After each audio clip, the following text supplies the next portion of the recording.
નમસ્કાર દર્શક મિત્રો, હું શ્વેતા કહાર હેડલાઇન ન્યૂઝમાં આપનું હાર્દિક સ્વાગત કરું છું।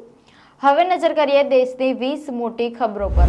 રામલલ્લાના લલાટે સૂર્ય સુશોભિત રામનવમી પહેલા સૂર્ય તિલકની ટ્રાયલ સફળ। મુખ્ય પૂજારીએ કહ્યું, ત્રેતાયુગનું દ્રશ્ય કળિયુગમાં જોવા મળ્યું। ખાખી પર ભારે ભગવો। કાશી વિશ્વનાથ મંદિરમાં પોલીસ પૂજારીના ડ્રેસમાં હિન્દુત્વનો રંગ ઘોળાતા જ યુપીના રાજકારણમાં હડકંપ। લોકસભા ચૂંટણી 2024 ભાજપ 14 એપ્રિલે ચૂંટણી ઢંઢેરો બહાર પાડશે। કંગના રનૌતે કહ્યું, મોદી ભગવાન રામના અંશ, હું રામ સેતુની ખિસકોલી।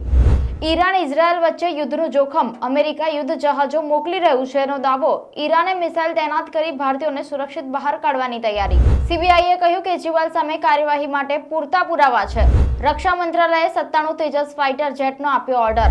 ચીન સરહદે 17,000 ફૂટની ઊંચાઈએ ભારતે એન્ટી ટેન્ક મિસાઇલનું પરીક્ષણ કર્યું। 4,000 મીટરની રેન્જ। એમપીના રીવામાં 160 ફૂટ ઊંડા બોરવેલમાં માસૂમ ફસાયો। સીએમ ડોક્ટર મોહને કહ્યું, બાળકને બચાવવા માટે બધું જ કરીશું।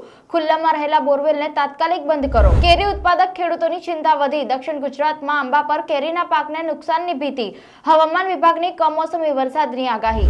સ્માર્ટ સિટીનો પારો 38 ડિગ્રી વટાવશે। અમદાવાદના તાપમાનમાં બપોરથી 4 ડિગ્રી જેટલો વધારો થશે। ડિહાઇડ્રેશનનો ખતરો, વાદળછાયું વાતાવરણ રહેશે। વડોદરામાં બાબા અમરનાથની યાત્રા માટે સરકારી જમનાબાઈ હોસ્પિટલમાં હેલ્થ ચેકઅપની કામગીરી તારીખ 15 થી થશે શરૂ। વડોદરામાં યુવતીએ ડોક્ટરને મસાજ માટે કપડાં કઢાવી હની ટ્રેપમાં ફસાવ્યો। નકલી પોલીસે 10 લાખ માંગ્યા। વડોદરામાં રૂપાલા વિરુદ્ધ પોસ્ટરો લાગ્યા। ભાજપના કોઈ પણ કાર્યકર કે આગેવાને પ્રવેશવું નહીં।